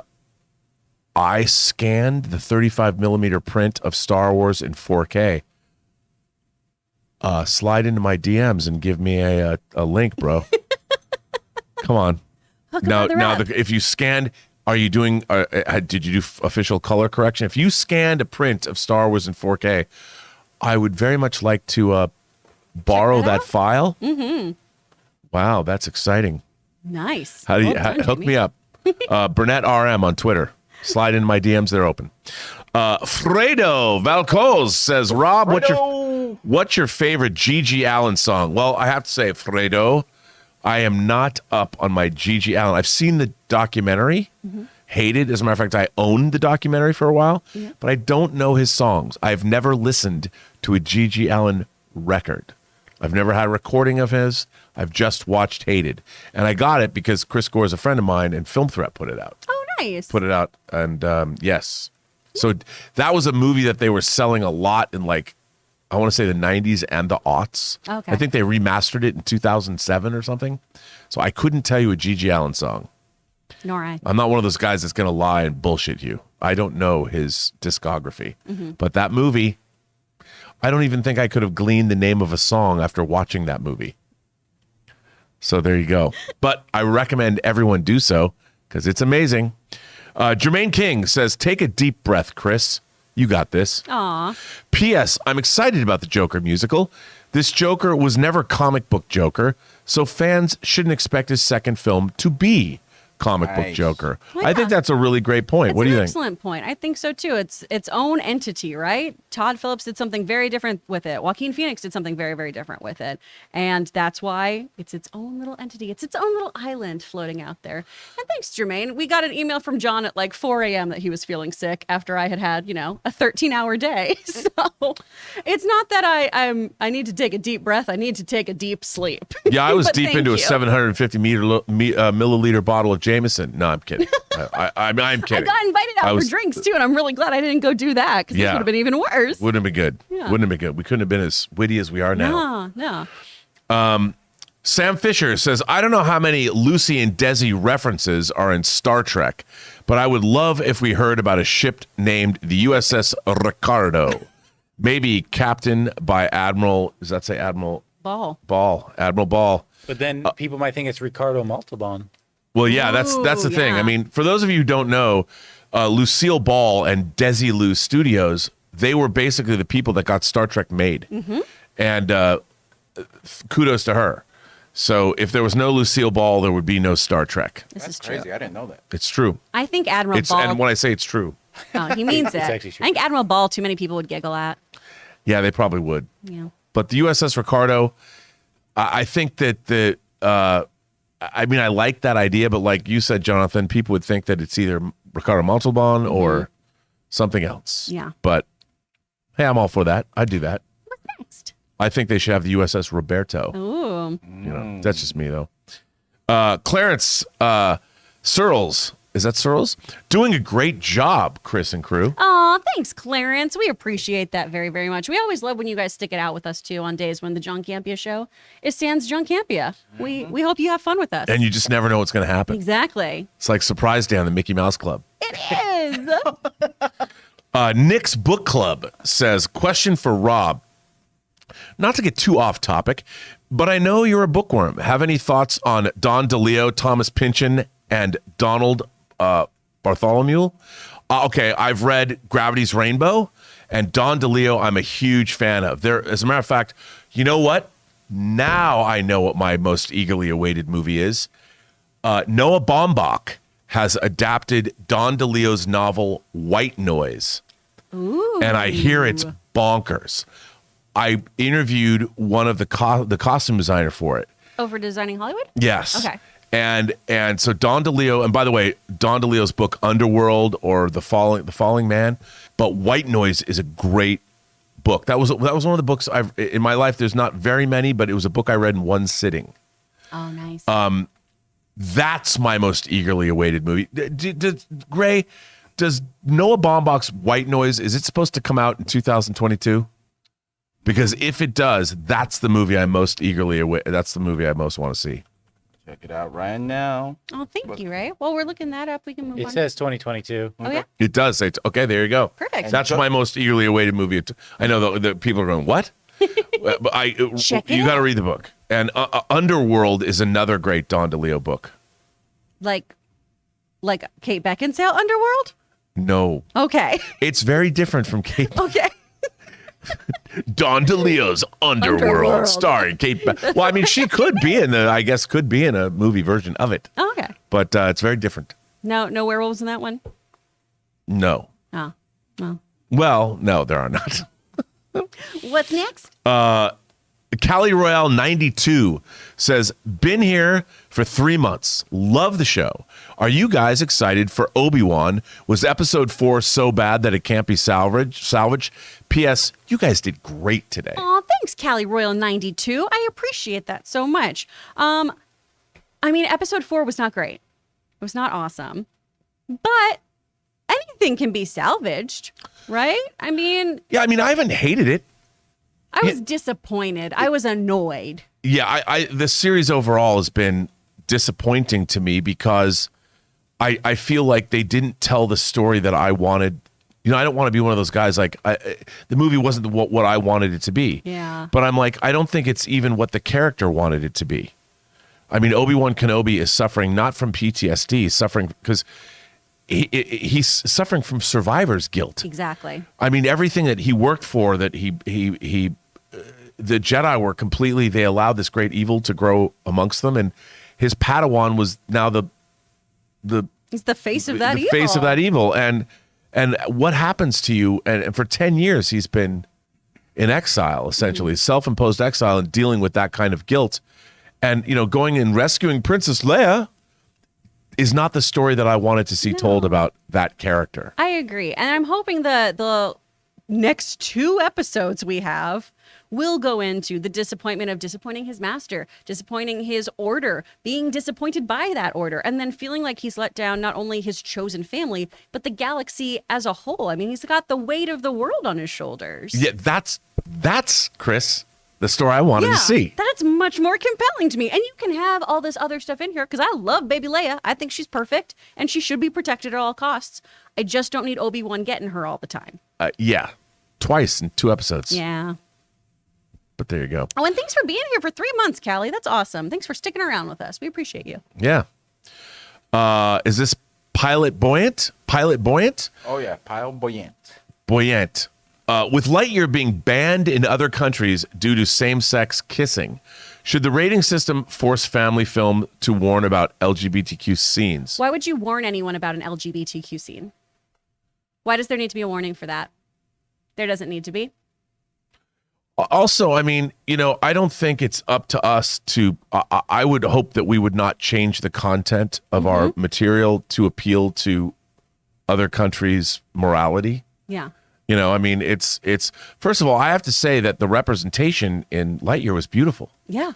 I mean, the way that the family is portrayed and everything like that, absolutely gorgeous.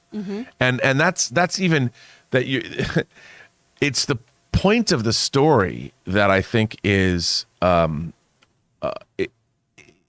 it's not, it's the movie has that in it, but that's not what the movie is necessarily about. And it's set in the future. Exactly. It's a moment in time about a family.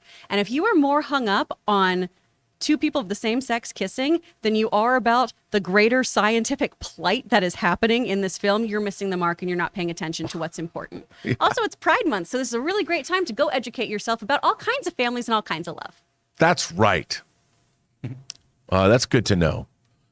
Sam Fisher says, I just rewatched Wong Kar-wai's In the Mood for Love this weekend.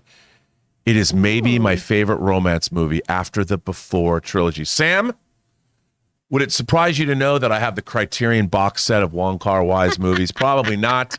No one's surprised. He is absolutely one of my favorite directors. And in terms of romance and unrequited love and yearning, I mean, my God, first of all, Tony Leung stars in that movie, and he's in Hong Kong in the 60s.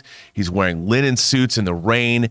I mean, this guy, you want to talk about a romantic lead? If I could be anybody that I'm not, if someone said, Rob, you can be a Chinese dude in the 60s, who would you be? I'd want to be Tony Leung in the Mood for Love. That movie is great. If you have not seen it, it's amazing. I recommend it highly, and kudos to you for watching it. All of Wong Kar. You want to see some great movies? Watch Chungking Express and Fallen Angels. They kind of go together because Fallen Angels was a story that was cut from Chungking Express. Watch those movies. Ooh. Watch In the Mood for Love. Watch 2049. Not 20. That was Blade Runner. 2046? 2046? One of those. Watch them all. Yeah. And for Those are Pride great Month, recommendations. watch Happy Together. Ooh. That's a great movie, too. Nice rack. All Wong Kar-wai. Casey Mack says, I just don't think anime works well in live action. There's been times when it has, but it's like video game movies, even though Sonic broke out. Well, we were talking earlier. I mean, do you think that it's impossible to make a good anime live action adaptation? Oh, surely not. I mean, there's got to be somebody out there who's going to give us a really, really great adaptation. You know, nothing's impossible. I never would have thought that a Sonic movie would be the video game film franchise that I was yearning for. I mean, when that movie was coming out, ugly Sonic aside, the concept of that was just, oh, okay, whatever, no big deal. And it's become this wonderful, heartwarming, lovely franchise with its own cinematic universe in the works. Yeah. So surely somebody can get anime, right? Well, I mean, I heard that J.J. Abrams was going to adapt Your Name, and I was like, I don't know about that. Ooh, But, yeah. but you know, it would be like, I would love to see a Your Name adaptation or Weathering with You done right. But I just don't. I'm dubious as to, you know, people talk about, I know Chris McQuarrie was even involved in doing a Space Battleship or Star Blazers, Space Battleship Yamato live action series. And I'm like, I love Space Battleship Yamato. And 2199, 2202, and 2205 are great. They're great remakes. But I'm like, there is a whimsy in that. The idea of taking a battleship and converting it into a spaceship and not changing. I could see the first note from an American executive at a studio going, wait a minute, you're going to like take the USS Arizona and rise it up and turn it, the Arizona into a spaceship, but it's still going to look like the Arizona? Like, can't you just make it, why do you have to make it a battleship? Why can't you just make it a spaceship and have them go to Iskandar with that? Yeah. They would do that. They would eliminate that. And that's the whole thing that's cool, is that it is the Yamato. It is this battleship that they've converted, and it looks like a battleship. And I have a 1/350th scale model of it. I know you do. And that's the thing. There's a whimsy and a certain way of looking at the universe that is different in anime that when you strip it out, it doesn't work. Absolutely. I agree. I love anime. Sam Fisher says, Star Trek Strange New Worlds must be the longest time between pilot and series order. The Cage was ordered in 1965. Strange New Worlds produced or premiered in 2022. 57 years. That's as long as Ripley was in hypersleep in Aliens. Oh my gosh. 57 years. I don't know about that. I mean, you can't really call the pilot for Strange New Worlds The Cage. Because here's the thing. The Cage was rejected by the network. Oh. The networks. That's why Star Trek had a second pilot made, Where No Man Has Gone Before, where William Shatner came and replaced Jeffrey Hunter as Pike and played Captain Kirk. So, I mean, I would say that you could call it that. The problem is, if The Cage really was the pilot, you'd have characters that are not on the Strange New World show, like Captain Pike's best friend, Dr. Boyce. Deep cuts. So, I have a lot to say about this issue. But, I mean, I'll grant you that, 57 years. But you have to remember, the pilot for Star Trek, the original pilot, The Cage, was rejected and then turned into the two-part episode, The Menagerie, which established canonical lore in Star Trek history. So, Nice. by the way, if John knew I was talking this much about Star Trek, I was going to say, he'd be like, chat, you know what's up. Yeah. Getting in here with those Star Don't tell Trek John. questions. Well done, well done. don't tell John I've been talking about Star Trek. Charles Edmund Nelson sends in a super chat. Thank you for the support. Charles Edmund Nelson. What a cool name. That sounds like a statesman. Mm-hmm. I like that name. Josh Becker says, Miss Marvel is today. Yes. And Obi-Wan. Hope it's good. So it is. We haven't said it today. It's game day.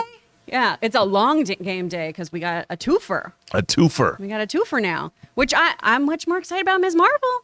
Miss Marvel's pretty good. I love it. I'm enjoying really it. enjoying it. I'm enjoying it.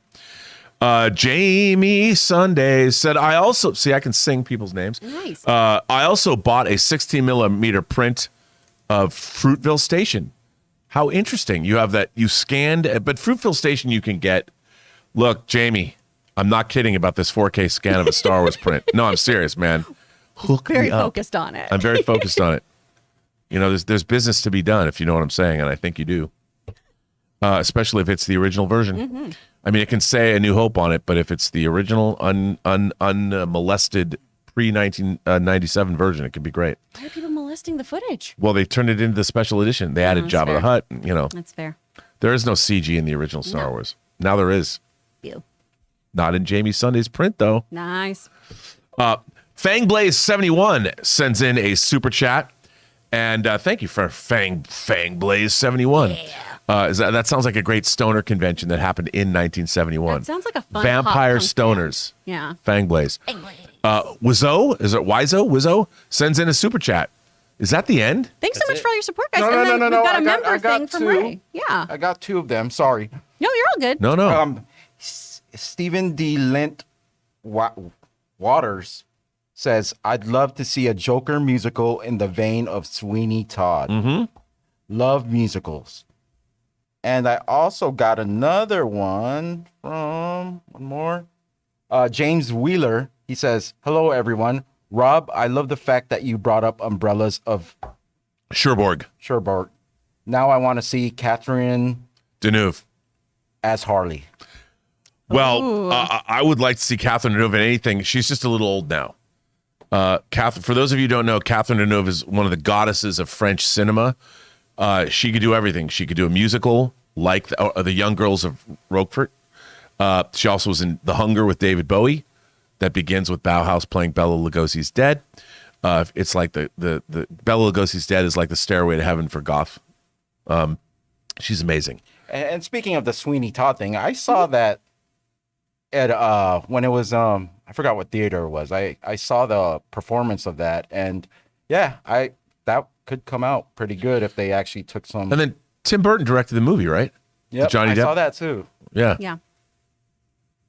I love that musical. Well, Chris, I'll throw it back over to you. right. I've got nothing more to say. I mean, I think Are we're you all sure, good Rob? here.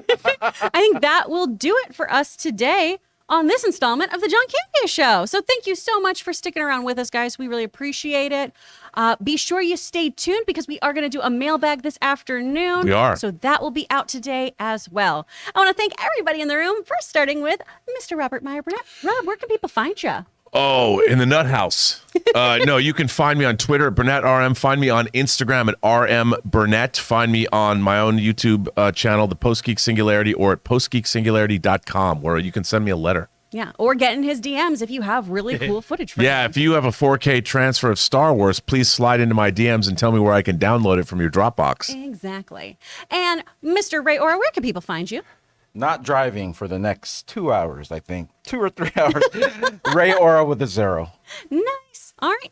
And producer Jonathan, keeping everything running tightly and smoothly. Where can people find you? Hey guys, you can find me at Sonic If You Want It on Twitter. All right. And you can always find me at Actor Chris Carr over on Twitter or Instagram, or you can head over to my website if you have questions about voiceover. Yay.